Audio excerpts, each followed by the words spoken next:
तो आज मैं आपके लिए अपने वीडियो में एक ऐसा चैप्टर लेके आया हूँ जो जनरली मतलब स्टूडेंट्स को कॉम्प्लिकेटेड लगता है, और वो है ज्योमेट्री का पार्ट ट्रायंगल्स, जो कि आपकी 10th क्लास की बुक में चैप्टर नंबर 6 है।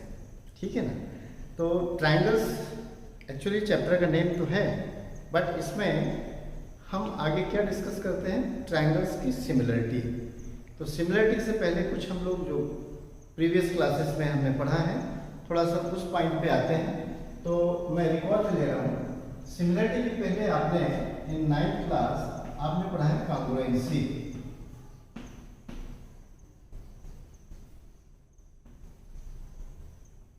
और कॉन्ग्रुएंसी का मतलब क्या होता है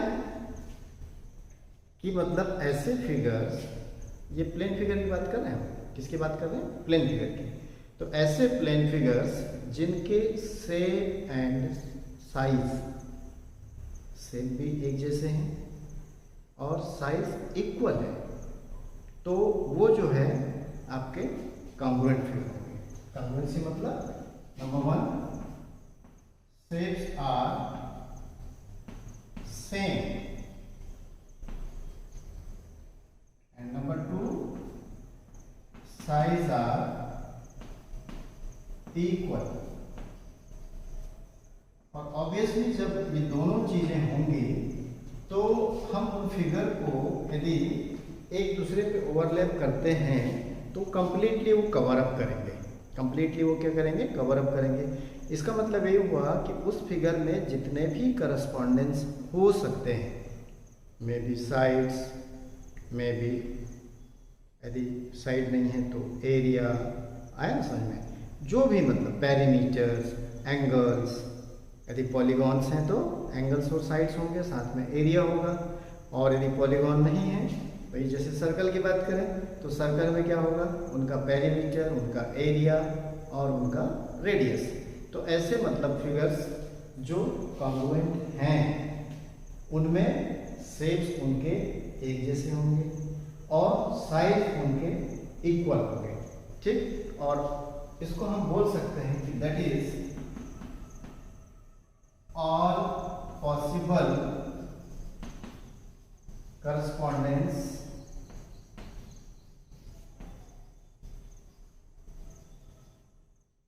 आर इक्वल। उनके जितने भी पॉसिबल करस्पॉन्डेंस होंगे वो सब के सब कैसे होंगे, इक्वल होंगे। तो ये कॉन्ग्रुएंस होती है। एक्चुअली हमने इसको छोटी क्लासेस में कॉपी करना पूछा था। अब आता हूं मैं ट्रायंगल पे, है कि नहीं। तो ट्रायंगल्स में जो कॉन्ग्रुएंट ट्रायंगल है, कॉन्ग्रुएंट ट्रायंगल, ये कॉन्ग्रुएंसी कितनी होती है इन ट्रायंगल, टोटल 4 कॉन्ग्रुएंसीज। ये आपने 9th क्लास में पढ़ा है। Number 1, triple S congruency. Triple S का मतलब क्या हुआ कि जब दो ट्रायंगल्स में ऑल 3 करस्पॉन्डिंग एंगल्स इक्वल है। ये देखिए, हम देखते हैं कि ट्रायंगल्स में टोटल जो है करस्पॉन्डेंस पार्ट्स कितने हो सकते हैं, 6, 3 साइड्स एंड 3 एंगल्स, है ना सर। लेकिन वो मिनिमम क्राइटेरिया क्या है जिसके बेस पे हम उस ट्रायंगल की कॉपी कर सकें, उस ट्रायंगल की कॉपी कर सकें, तो वो मिनिमम क्राइटेरिया को ही हमने कॉन्ग्रुएंसी की क्राइटेरिया माने, किसके लिए, ट्रायंगल्स के लिए। तो ये मिनिमम रिक्वायरमेंट, यदि तीनों करस्पॉन्डिंग साइड्स इक्वल हैं तो हम ट्रायंगल की कॉपी कर सकते हैं। और कॉपी किया मतलब वो दोनों फिगर कैसे हो गए, shapes are same and size are equal, I am saying. तो triple S means all 3 corresponding sides are equal, then triangles are congruent. Number 2, SAS congruency।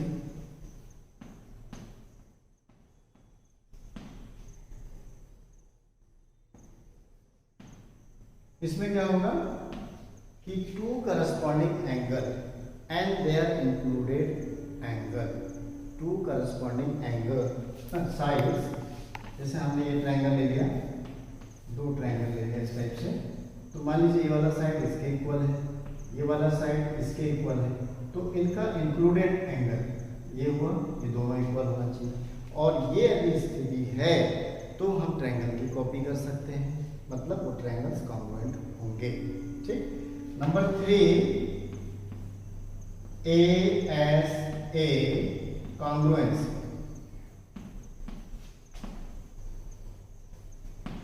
इसमें क्या होगा, एंगल मतलब टू एंगल्स, फॉर एग्जांपल हमने ले लिया ये दो करस्पॉन्डिंग, ये एंगल इसके इक्वल है और ये वाला एंगल इसके इक्वल है, और साथ में उनका इंक्लूडेड साइड, दोनों एंगल्स के बीच में जो साइड है यदि वो तीनों इक्वल हैं तो मतलब कॉपी हम कर सकते हैं। तो ये है ASA कॉन्ग्रुएंसी। अब एक बात देखिए कि when the in triangles two angles are known, तो थर्ड हम एंगल सम प्रॉपर्टी से फाइंड आउट कर सकते हैं। थर्ड को जो है हम एंगल सम प्रॉपर्टी से निकाल सकते हैं। आया ना समझ में? तो यहीं से एक सब रिजल्ट बनता है इसका, सब रिजल्ट वो है एंगल साइड कॉन्ग्रुएंसी। ये थर्ड कॉन्ग्रुएंसी एक प्रकार से, क्योंकि दो एंगल है इक्वल है, तो दो एंगल आपको मालूम है, तीसरा हम निकाल सकते हैं उसी बेस पे ये डिक्लेरेशन। आया ना समझ में? तो ये इसका सब रिजल्ट है। और फोर्थ जो है वो है RHS कॉन्ग्रुएंसी, और एक्चुअली ये राइट एंगल से रिलेटेड है। R means right angle, H means hypotenuse and S means one side, hypotenuse को छोड़ के आपके पास दो साइड्स हैं, उसमें उनमें से कोई भी एक साइड, चाहे वो परपेंडिकुलर हो या बेस हो। आया समझ? तो यदि उनको लेते हैं तो ये मिनिमम क्राइटेरिया है राइट ट्रायंगल को कंस्ट्रक्ट करने के लिए या उसकी कॉपी करने के लिए। तो इस तरह से हमने देखा कि ये 4 जो है हमारे पास ट्रायंगल्स की कॉन्ग्रुएंसी है। अब बात आता है similarity.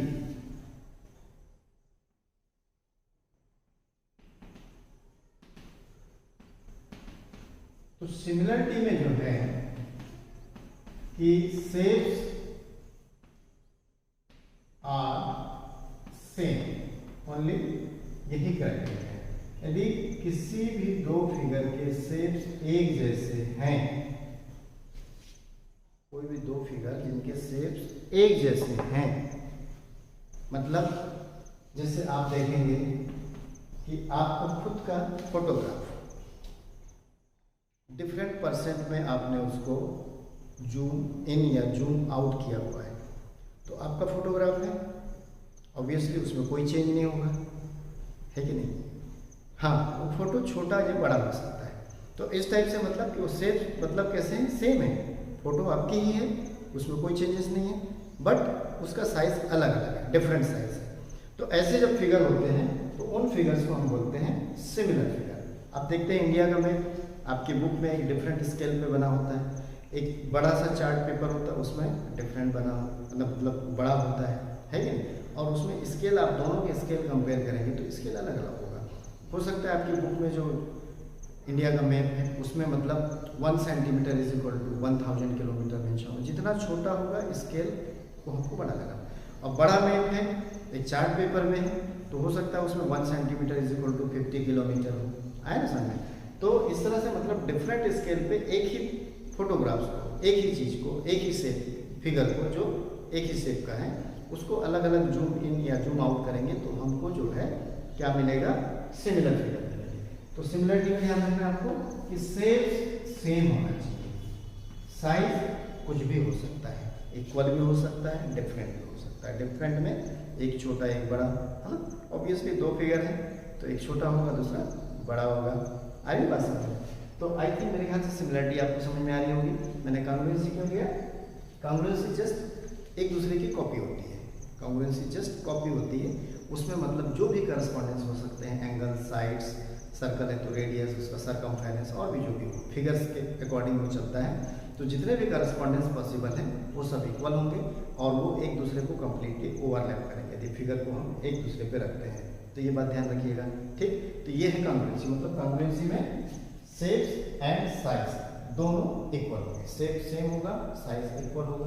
But in similarity only shapes he requirement है कि मतलब शेप एक जैसे हैं, दिखने में एक जैसे हैं, तो वो फिगर जो है आपके सिमिलर होंगे।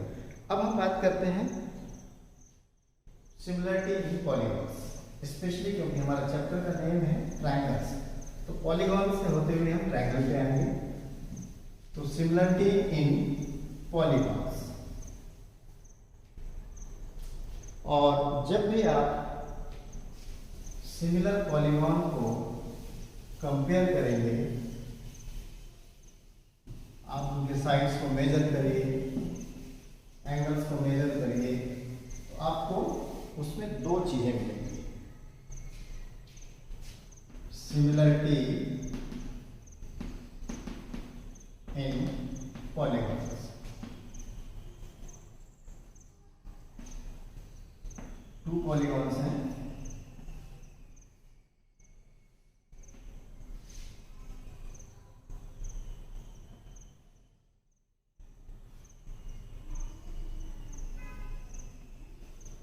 मैंने कोशिश किया कि दोनों एक जैसे बने। अब इसमें आप इनके साइड्स को मेजर करते हैं, करस्पॉन्डेंट साइड्स, ये वाला दोनों साइड इसके मेजर करें, ये साइड्स को मेजर करेंगे आप, और इस साइड को मेजर करेंगे आप, और इनके रेशो कैलकुलेट करेंगे। ये एक्टिविटी के थ्रू ही डिसाइड हुआ है ना। तो उस कंडीशन में इनके साइड्स, करस्पॉन्डिंग साइड्स में, मतलब इस साइड का इसके साथ रेशो, इसका इसके साथ रेशो, इसका इसके साथ रेशो, और इसका इसके साथ रेशो निकालिए आप, तो ये रेशो आपको सेम मिलेगा। ये रेशो कैसा मिलेगा आपको? सेम, इक्वल होंगे रेशो। मीन्स ये साइड्स जो हैं, करस्पॉन्डिंग साइड्स जो हैं प्रोपोर्शनल होते हैं। साथ में इनके एंगल्स, करस्पॉन्डिंग एंगल्स, ये इक्वल होते हैं।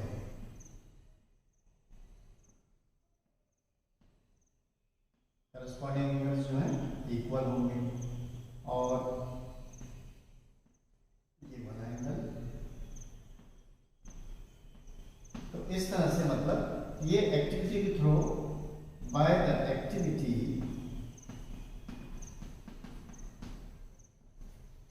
we find if two polygons are similar,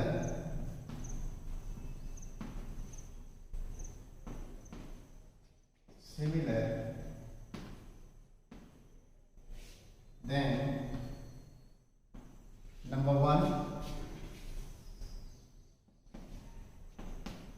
their corresponding angles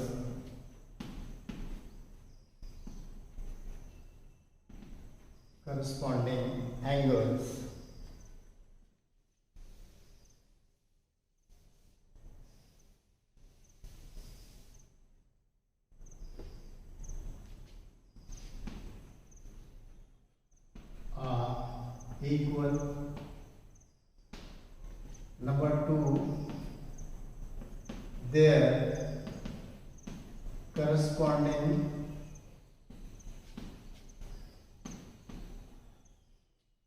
sides are proportional.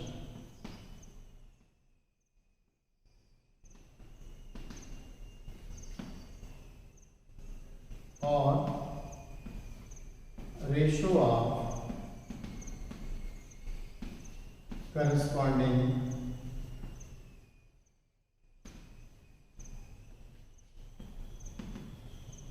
sides are equal, जो भी है। ठीक, तो इस तरह से मतलब कि मतलब जब भी दो पॉलीगॉन सिमिलर होंगे तो ये मस्ट है कि उनके करस्पॉन्डिंग एंगल्स जो हैं इक्वल होंगे, और साथ में करस्पॉन्डिंग साइड्स का रेशो इक्वल होगा, या करस्पॉन्डिंग साइड्स जो हैं प्रोपोर्शनल होंगे। आगे बात समझ। अब देखिए, मैंने आपको बताया था कि कॉन्ग्रुएंसी में क्या था कि शेप्स सेम होना चाहिए, साइज इक्वल होना चाहिए। सिमिलरिटी मैंने बताया केवल शेप सेम होना चाहिए, साइज कुछ भी हो सकता है, मीन्स डिफरेंट भी हो सकते हैं और इक्वल भी हो सकते हैं। तो यहाँ से एक बात निकल के आ रही है, एक बात ध्यान रखेंगे आप कि मतलब every congruent figure, every congruent figure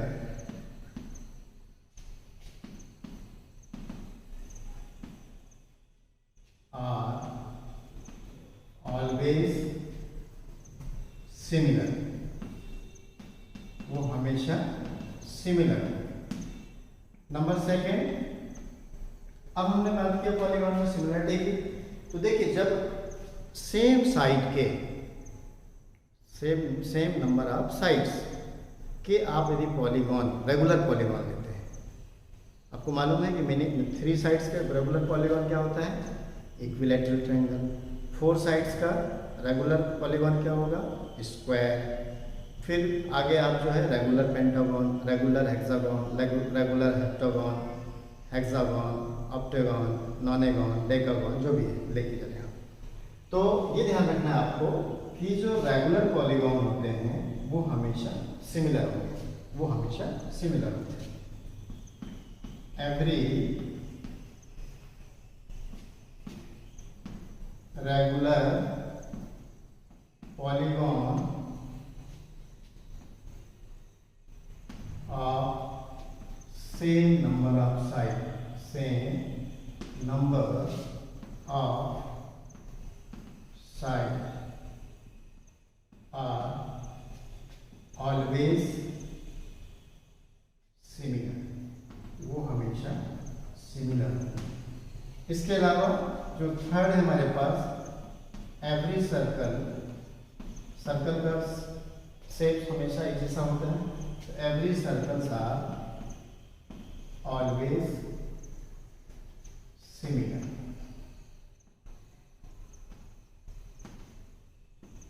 तो इस तरह से कुछ ये जनरल पॉइंट्स हैं, आप ध्यान रखिएगा। अब बात आती है ट्रायंगल्स के लिए। हम देखें ट्रायंगल्स में, ये तो हमने पॉलीगॉन की सिमिलरिटी देखा, और इस पॉलीगॉन फैमिली का ही सबसे पहला मेंबर है ट्रायंगल। तो ट्रायंगल जो है सिमिलर होंगे, किस कंडीशन होंगे, तो एक डेफिनेशन के दोनों पॉइंट्स आ जाएंगे। सिमिलरिटी इन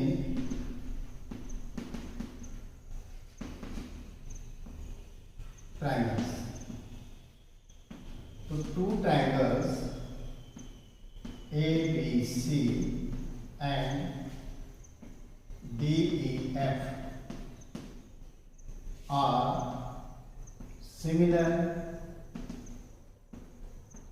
if नंबर 1, अब हम यहाँ पे करस्पॉन्डेंस सपोज कर लेते हैं कि ये ट्रायंगल आपका ABC है और इसको ले लिया हमने DEF। AB के करस्पॉन्डेंस DE है, AC के करस्पॉन्डेंस DF है और BC के करस्पॉन्डेंस EF है। ओके, तो number 1, angle A is equal to angle D, angle B is equal to angle E and angle C is equal to angle F, मतलब all 3 corresponding angles are equal. Number 2, corresponding sides are proportional, यानी AB upon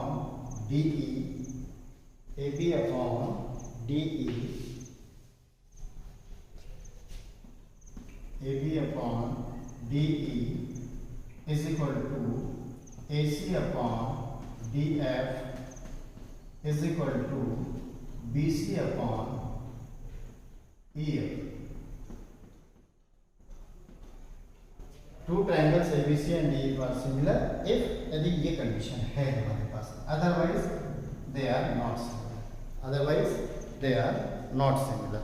तो इस तरह से ये similarity का concept हुआ, और इसके बाद जो है इन्हीं सिमिलरिटीज के बेस पे कुछ फैक्ट्स हैं ट्रायंगल से रिलेटेड जो कि थ्योरम्स के फॉर्म में हैं।